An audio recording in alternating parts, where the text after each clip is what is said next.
अस्सलाम वालेकुम फ्रेंड्स, मैं हूं आपको दोस्त शाहिद और आप देख रहे हैं मेरा यूट्यूब चैनल बाटा टॉस। फ्रेंड्स, आज की जो मैं आपके लिए वीडियो लेकर आया हूं, उस वीडियो में मैं आपको दिखाऊंगा कि हम स्विंग आर्म्स के बुश कैसे चेंज कर सकते हैं। इसके लिए हमें किसी खरादिए, डेंटर या वेल्डिंग वाले के पास जाने की कोई ज़रूरत नहीं है।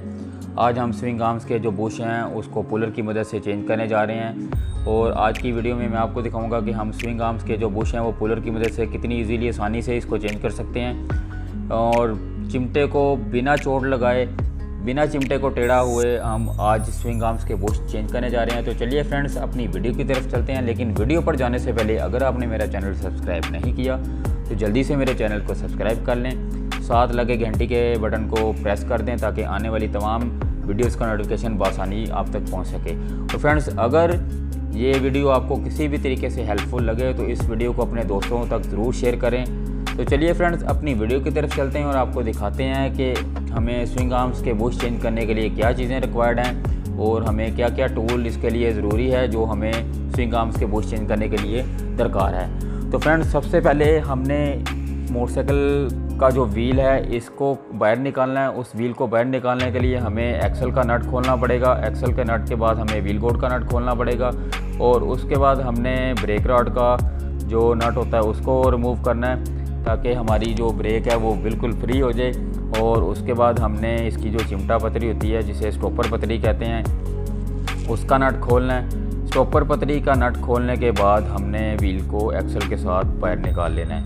तो फ्रेंड्स, एक्सल जब हमारा यानी कि व्हील से बाहर आ जाएगा, व्हील बाहर आ जाएगा तो उसके बाद हमने इसको चिमटे को जो है वो बॉडी से अलहदा कर लेना है। चिमटे को बॉडी से अलहदा करने के लिए हमें शॉक्स के नट खोलने पड़ेंगे और एक्सल, सेंटर एक्सल है जो उसको भी हमें अलहदा से करना पड़ेगा रिमूव।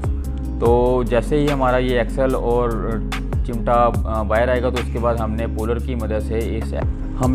मदद से चिमटे के जो बुश हैं उसको रिमूव कर देना है और इसके लिए हमें किसी चिमटे को चोट लगाने की कोई ज़रूरत नहीं होगी। बिल्कुल बहुत इजी प्रोसेस है। तो अभी हम एक्सल बाहर निकाल रहे हैं और इसके बाद हमने व्हील को बॉडी से रिमूव कर लेना है, अलहदा कर देना है और इसके बाद हम इसको चिमटे को अलहदा कर देंगे। और चिमटे को अलहदा करने से पहले हमें इसकी गरारी है जो मेन व्हील गरारी है उसको भी अलहदा करना पड़ेगा। तो जैसा कि आप देख रहे हैं कि हमने व्हील की गरारी को अलहदा कर लिया है और अब हमने इसके बाद इसके चिमटे को व्हील गरारी से बाहर निकाल। फ्रेंड्स, अब हम ये पुलर की मदद से चिमटे के जो बुश हैं उसको रिमूव करेंगे और इसके लिए हमें जो पुलर की एग्जैक्ट फिटिंग है वो करनी होगी और इसके बाद हमें 19 नंबर का रिंग पना इसके लिए रिक्वायर्ड है। और अब हम इसकी जो चूड़ियों की कसाई है वो उसको फुल फिल करेंगे, जिसकी मदद से हमें ये जो पुलर है उसके मदद के साथ हम चिमटे के बुश है जो उसको रिमूव कर सकेंगे। तो ये आपके सामने है, अभी हम इसको अप्लाई कर रहे हैं। देखिएगा कितना इजी प्रोसेस है, बिना चोट लगाए, बिना चिमटे को नुकसान पहुँचे, टेढ़ा किए हुए हम इसके बुश बाहर निकालेंगे और इसी तरीके से हमने इसके बुश जो हैं वो बाद में फ़िट कर देने हैं। बेसिकली अगर जब भी हम चिमटे के बुश निकालते हैं तो अगर हम इस चिमटे को चोट लगाएंगे तो चिमटे का टेढ़ा होने का ख़तरा ज़्यादा होता है और सबसे बड़ी बात कि जो क्लाइंट होता है उस पर बहुत ज़्यादा बैड इफ़ेक्ट पड़ता है, क्योंकि कोई भी क्लाइंट ये नहीं चाहेगा कि उसकी बाइक के जो चिमटा है या कोई भी बॉडी का पोर्ट्स है उसको हम चोट लगाएं। तो ये भी एक बड़ी प्लस पॉइंट होता है कि अगर हम इस पुलर की मदद से चिमटे को बुश को निकालेंगे, रिमूव करेंगे और इसी के साथ हम इसकी फ़िटिंग दोबारा करेंगे।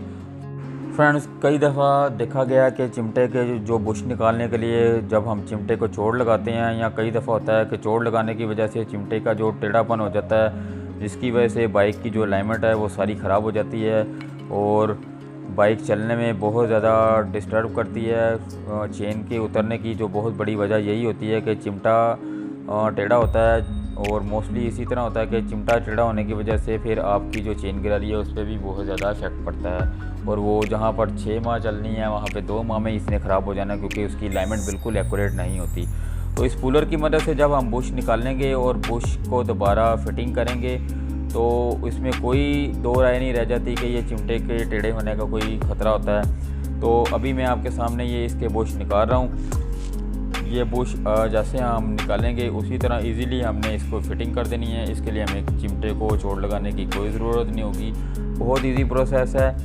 आप देख सकते हैं कि हमें इसके लिए जो टूल रिक्वायर्ड है वो जस्ट 19 नंबर की एक चाबी रिक्वायर्ड है और अभी मैं इसका जो चिमटे के बुश निकाल रहा हूँ उसके लिए पहले हमें इसको मैं एक्सेल को चोट लगा के देखता हूँ कि ये बिल्कुल इजीली निकल गया। अगर इसमें थोड़ा सा डिस्टॉर्शन या इसमें कोई थोड़ी सी फिटिंग में होगा तो उसके बाद मैं इसकी दोबारा इसकी कसाई डाल के चिमटे के बुश को बाहर निकाल लूँगा।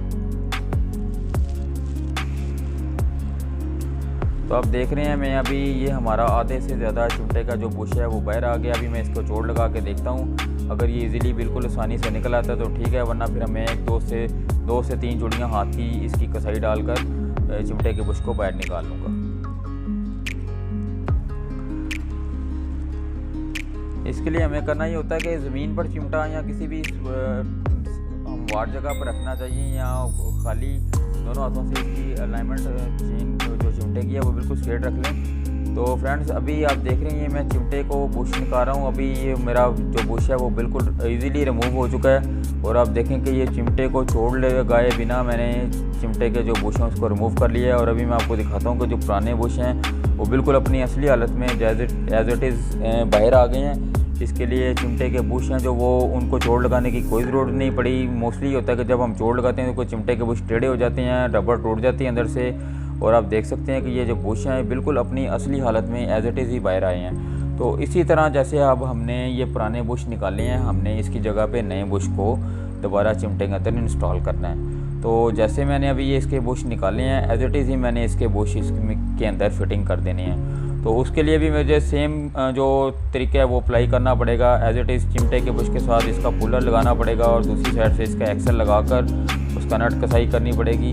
तो इजीली ये बिल्कुल बिना किसी मुश्किल के बिल्कुल आसानी के साथ ये अपनी प्रॉपर फिटिंग में आ जाएगा।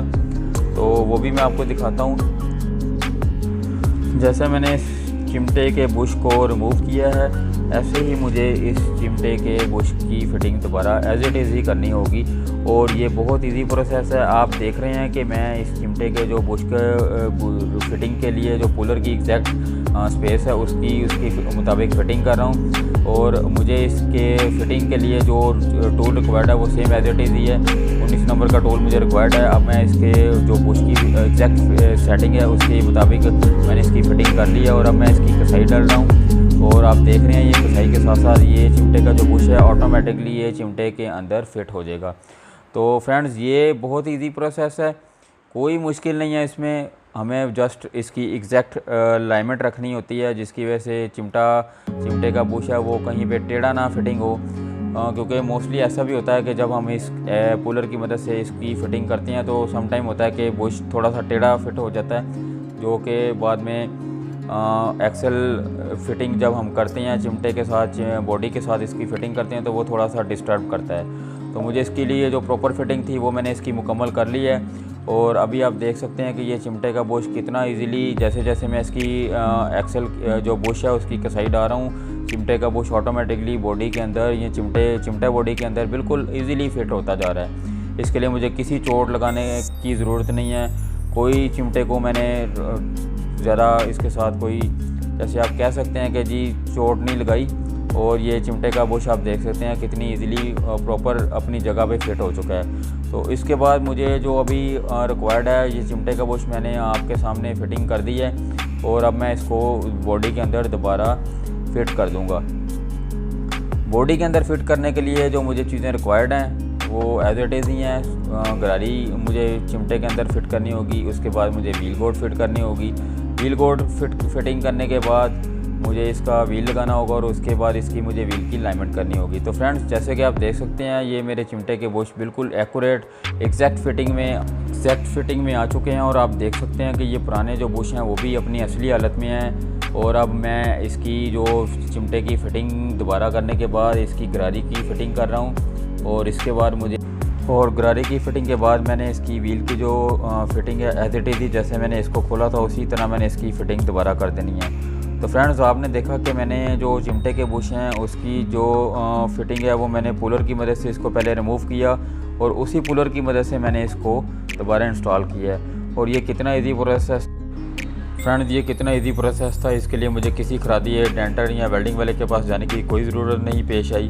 तो फ्रेंड्स आज के लिए इतनी ही वीडियो। अगर आपको मेरी ये इन्फॉर्मेशन वीडियो अच्छी लगी है तो मेरी वीडियो को लाइक ज़रूर करें, चैनल को सब्सक्राइब करें और बेल के आइकन को प्रेस करें। नेक्स्ट वीडियो के लिए अपने और शाहिद को इजाज़त दें। अल्लाह हाफ़िज़।